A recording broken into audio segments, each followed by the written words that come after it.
حکومت میں بیٹھے ہوئے لوگ عمران خان صاحب سے کہیں زیادہ سیاسی ہیں اور عمران خان صاحب سے کہیں زیادہ سیانے، اور مولانا فضل الرحمان صاحب زیادہ سیانے۔ 2030 تک 2555 ارب تک کا ہو جائے گا خسارہ، اتنا پر چلا جائے گا، تباہی ہر طرف نظر آ رہا ہے کہ نہیں پئی ہے، لیکن اس کے باوجود یہ سارا کچھ کر رہے ہیں۔ پاکستان اگر روس اور چائنا قربتیں بڑھائے گا تو پھر امریکہ اپنا ہاتھ پاکستان سے کھینچے گا، پریشر بڑھانے کی کوشش کی جا رہی ہے۔ مذاکرات کے ساتھ ترسیلات زر کم کرنے کا پریشر، اور پھر ساتھ اب یہ کہ یہ رچرڈ گرنیل جو ہے نا وہ تنہا نہیں ہے، اس کے ساتھ پوری کی پوری ٹرمپ انتظامیہ ہو عمران خان کی رہائی کے لیے۔ ٹرمپ انتظامیہ بے چین ہے، بے قرار ہے، بری جا رہی ہے، بس صرف آنے کی 20 جنوری تک مذاکرات کا کوئی نتیجہ نہ نکلے۔ اگر نتیجہ نکلتا ہے تو عمران خان کی رہائی کی صورت میں نکلے، اسٹیبلشمنٹ کو سیاست سے پیچھے دھکیلنے کا طریقہ ہے، بیٹھ جائے سیاسی تینوں نے ساری بیٹھ میثاق جمہوریت پارٹ 2 کا۔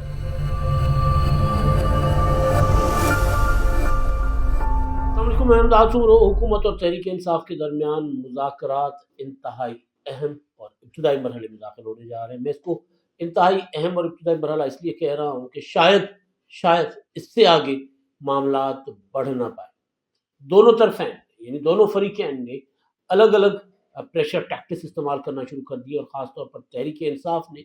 جو پریشر ٹیکٹس مذاکرات سے پہلے استعمال کرنے کا فیصلہ کیا تھا، یعنی ایک ہاتھ میں انہوں نے مذاکرات پکڑے اور دوسرے ہاتھ میں انہوں نے اپنا ترسیلات زر جو ہے وہ روکنے کی جو تحریک تھی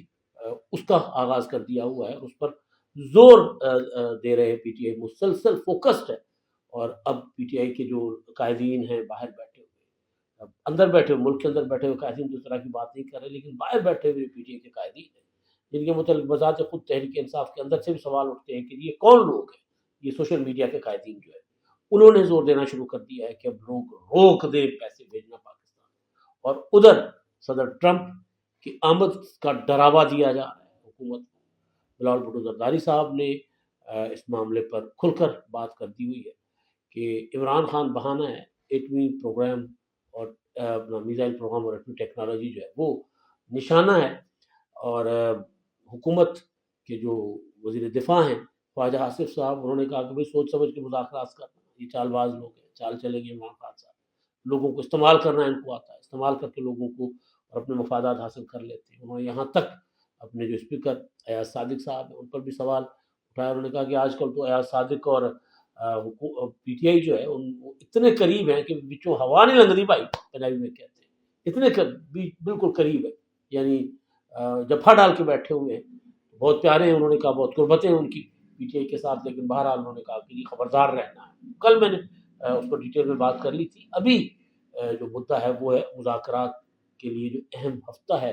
وہ شروع ہو چکا ہوا ہے، 2 دن کے بعد یعنی 2 جنوری کو باضابطہ مذاکرات کا آغاز ہو جائے گا، اور بیٹھیں گے دونوں فریقین، اور اس دوران عمران خان صاحب سے مذاکراتی کمیٹی کی ایک ملاقات ہو چکی ہے، ایک اور ملاقات ہوگی، لیکن ٹیکٹس کیا ہیں، پی ٹی آئی کیا کرنا چاہ رہی ہے، ایک اس پر بات ہوگی۔ دوسرا، وزیر اطلاعات عطا تارڑ صاحب نے خیبر پختونخوا کی حکومت کے خلاف ایک وائٹ پیپر جاری کیا ہے، اور وہ وائٹ پیپر اس میں انہوں نے کیا کہا ہے اس پر میں بات کروں گا۔ پرویز الہی صاحب کے فرنٹ میں محمد خان بھٹی صاحب، ان کی رہائی ہوئی ہے، اس پر بات ہوگی، بھئی وہ کیا چیز تھی، کیا توپ تھے، وہ ان کی رہائی ہو گئی ہے۔ اور پھر حکومت اور مولانا فضل الرحمان صاحب کے درمیان جو تناؤ تھا، جو کشیدگی تھی، اور پی ٹی آئی کی کوشش یہ تھی، یا پی ٹی آئی یہ سمجھ رہی تھی، خیال ان کا یہ تھا کہ کسی نہ کسی طرح یہ معاملہ جو ہے وہ حل نہ ہو، اور پھر مولانا فضل الرحمان صاحب بھی ایک لشکر لے کر اسلام آباد کی طرف چلے، اور وہ مولانا فضل الرحمان جب لشکر لے کر اسلام آباد کی طرف جائیں گے تو حکومت ان کو روکے گی یا ہمیں روکے گی، تو حکومت بہت بری پوزیشن میں ہوگی، تو ایک اور کال اسلام آباد کی طرف بھی دی جائے۔ تو یہ پی ٹی آئی سوچ کر بیٹھی ہوئی تھی، لیکن ظاہر ہے حکومت میں بیٹھے ہوئے لوگ عمران خان صاحب سے کہیں زیادہ سیاسی ہیں، اور عمران خان صاحب سے کہیں زیادہ سیانے، اور مولانا فضل الرحمان صاحب تو سب سے زیادہ سیانے۔ میں نے آپ کو گزارش کیا تھا کہ جو حکومت نے کمٹمنٹ کی تھی مولانا فضل الرحمان صاحب کے ساتھ مدارس بل کے اوپر، وہ حکومت کو پوری کرنی پڑے گی۔ میں نے ہر ولاگ میں کہا تھا، وہ جو بھی اس کا قانونی ڈرافٹ ہے اس سے مجھے اتفاق نہیں ہے، مگر کیونکہ حکمران اتحاد نے بیٹھ کر ایک وعدہ کیا تھا اور 26ویں آئینی ترمیم پر مولانا فضل الرحمان صاحب سے ووٹ لیا تھا، تو پھر جو وعدہ کیا تھا وہ نبھانا پڑے گا۔ سیاست میں یہ جو وعدے ہوتے ہیں نبھانا بہت ضروری ہوتے ہیں۔ بعد میں آپ آگے چل کر اگر آپ کو لگتا ہے کہ جی یہ جو کچھ ہو گیا یہ غلط ہو گیا، تو اس کو آپ دوبارہ بیٹھ کر بات کر سکتے ہیں، تو مدارس بل جو ہے وہ باضابطہ طور پر کل اس کا نوٹیفیکیشن جاری ہو گیا، گزٹ نوٹیفیکیشن، اب وہ قانون بن چکا ہے موٹا موٹا۔ اس کے تحت سوسائٹیز رجسٹریشن ایکٹ کے تحت مدارس رجسٹر ہوں گے۔ جو اپنا پہلے سے مدارس موجود ہیں، قائم ہیں، وہ 6 ماہ کے اندر اندر اب اس نئے قانون کے تحت اپنے آپ کو رجسٹر کروائیں گے۔ جو اب اس قانون بننے کے بعد مدارس قائم ہوں گے، وہ مدارس جو ہیں اگلے 1 سال کے اندر اندر اپنے آپ کو رجسٹر کروائیں گے۔ اور اس کے علاوہ ایک مدرسہ اگر ہے ملک میں کہیں وہ رجسٹر ہو گیا تو اس سے متعلق یا اس سے وہ جو ایفیلیٹڈ جتنے بھی مدارس ہیں وہ رجسٹر نہیں ہوں گے۔ اور ایک اور چیز کہ مدارس اپنا آڈیٹر خود مقرر کریں گے، اس کا حساب کتاب دیں گے، اور حساب کتاب وہ پبلک کیا جائے گا۔ اور پھر وہ جو ان کا نصاب ہے اس میں شرنگیزی، فرقہ واریت، نفرت، فساد پھیلانے کی کوئی چیز اس نصاب میں شامل نہیں کی جائے گی۔ یہ موٹی موٹی چیزیں ہیں۔ اب اس میں آڈٹ مدارس خود کروائیں گے اپنا، تو یہاں پر ایشو تھا، سوال تھا۔ نصاب ان کا مدارس خود بنائیں گے، اس پر بھی سوال تھا۔ تو کافی ساری چیزیں تھیں، لیکن بہرحال کیونکہ کمٹمنٹ کی تھی تو کمٹمنٹ پوری کرنی چاہیے تھی، اور پوری حکومت نے مولانا فضل الرحمان صاحب کے اور دینی مدارس کے پریشر پر، اور ایک جو صورتحال بن رہی تھی، مسلسل حکومت دباؤ میں آ رہی تھی، تو ایک اور محاذ کھولنے سے حکومت نے گریز کیا، اور مولانا فضل الرحمان صاحب کے ساتھ انہوں نے معاملات طے کر لیے، نوٹیفیکیشن ہو گیا، اللہ اللہ خیر سلام۔ اب پی ٹی آئی کے لیے مولانا فضل الرحمان صاحب کا کہنا یہ ہے کہ عمران خان صاحب اگر ملاقات کرنا چاہیں گے تو پھر دیکھ لیں گے۔ تو جے یو آئی ایف کی ایک پالیسی ہے، بڑی کلیئر واضح پالیسی ہے، وہ یہ ہے کہ مولانا فضل الرحمان عمران خان سے نہیں ملیں گے۔ کہ پارٹی کا کوئی وفد چلا جائے گا عمران خان صاحب سے ملنے اگر ضرورت پڑتی ہے، ورنہ اب تو خیر اس کی بھی نوبت نہیں ہے۔ اب مولانا فضل الرحمان صاحب اور حکومت ایک بار پھر شیر و شکر ہو گئے ہوں گے، بڑے معاملات کلیئر ہو گئے، اور مولانا فضل الرحمان صاحب کا اس وقت جو ٹارگٹ ہے وہ کے پی کے حکومت ہے۔ انہوں نے جو گفتگو کی ہے، یا جے یو آئی ایف جو بات کر رہی ہے، یہ وہ بات ہے جو میں مسلسل کرتا آ رہا ہوں کہ خیبر پختونخوا جو ہے، کے پی کے جنوبی علاقے جو ہے، ٹانگ، اپنا ڈی آئی خان، وہ حکومت کے کنٹرول میں، صوبائی حکومت کے کنٹرول میں نہیں ہے۔ جس صوبے میں پولیس اور انتظامیہ کو ہدایات ہو کہ بھئی آپ نے سپہر کے بعد ٹریول نہیں کرنا، آپ نے غیر ضروری طور پر اپنے دفاتر سے باہر نہیں جانا، آپ اگر چھٹی پر چلے گئے ہو تو پھر آپ نے دن کے اوقات میں اپنے دفتر واپس پہنچنا ہے۔ یہ نہیں ہے کہ جی آپ فرض کر لیں جمعے کو چلے گئے چھٹی پر ڈی آئی خان، اور پھر آپ نے واپس ٹانک جانا ہے، تو ٹانک جانا ہے تو پھر آپ عموماً یہی ہوتا ہے کہ جی اب بندہ اتوار کی شام کو نکل پڑتا ہے کہ جی پہنچ جائیں گے رات وہاں پر، صبح دفتر چلے جائیں گے، اپنا کام شروع کریں گے۔ تو ایسا بھی آپ نے نہیں کرنا، آپ نے چھٹیاں نہیں کرنی، گھروں میں رہنی، چھٹیاں اپنا دفتر میں رہنا ہے۔ چھٹیاں کرنی ہے تو پھر آپ نے سفری اوقات اپنے جو ہے نا وہ آپ نے پراپر رکھنے۔ تو وہاں پر مولانا فضل الرحمان صاحب کا کہنا ہے کہ جی ٹانک سے عدالتیں تمام سرکاری دفاتر ڈی آئی خان منتقل کر دیے، اور صوبے میں گورننس نام کی کوئی چیز نہیں ہے، اور یہ لوگ جو ہیں وہ کہہ رہے ترسیلات سر بند کر دو، سول نافرمانی کی تحریک چلاؤ، پتہ نہیں کیا کیا کرتے ہیں۔ وزیر اطلاعات میں آتا ہوں جو دباؤ والے معاملے پر، وزیر اطلاعات عطا تارڑ صاحب جو ہے انہوں نے ایک وائٹ پیپر جاری کیا ہے، اور اس میں انہوں نے فوکس معیشت معاشی معاملات کو کیا ہے۔ حالانکہ امن و امان کی صورتحال جو ہے وہ زیادہ خطرناک ہے معاشی معاملات سے، اور کرم کا معاملہ ابھی تک وہاں پر تصفیہ نہیں ہو سکا، ابھی تک سڑکیں نہیں کھل سکی، 3 مہینے ہو چلے، ابھی تک وہاں پر بچے اور لوگ ادویات نہ ملنے کی وجہ سے وہ اسپتالوں میں بھر رہے ہیں، اور خیبر پختونخوا کی حکومت تماش بینی سے کے علاوہ اس کا کوئی کردار نہیں ہے اس سارے معاملے میں۔ تو بہرحال وائٹ پیپر میں یہ کہا گیا کہ جی 725 ارب کا مجموعی خسارہ ہے صوبے کو، اور 152 ارب کی مالی بے ضابطگیاں جو ہیں وہ آڈٹ کی رپورٹس میں پائی گئی ہیں۔ فرضی کمپنیوں کے نام پر اربوں کے اشتہارات جو ہیں وہ جاری کیے جا رہے ہیں، اور 2030 تک اگر یہ صورتحال رہی تو 2030 تک 2555 ارب تک کا ہو جائے گا خسارہ، اتنا اوپر چلا جائے گا۔ اور ایک اور امپورٹنٹ چیز ہے جس کو دیر آئے درست آئے ایڈریس کیا گیا ہے کہ وہاں یونیورسٹیز کا کوئی پرسان حال نہیں ہے، وہاں تو یونیورسٹیز کے ملازمین کو تنخواہیں تک نہیں ملتی، یونیورسٹیز کی زمینیں بیچی جا رہی ہیں یونیورسٹیز کا خسارہ پورا کرنے کے لیے، صوبائی حکومت فنڈز نہیں دے رہی یونیورسٹیز کو، اوپر سونے سے سہاگا یہ کہ جو ایچ ای سی ہے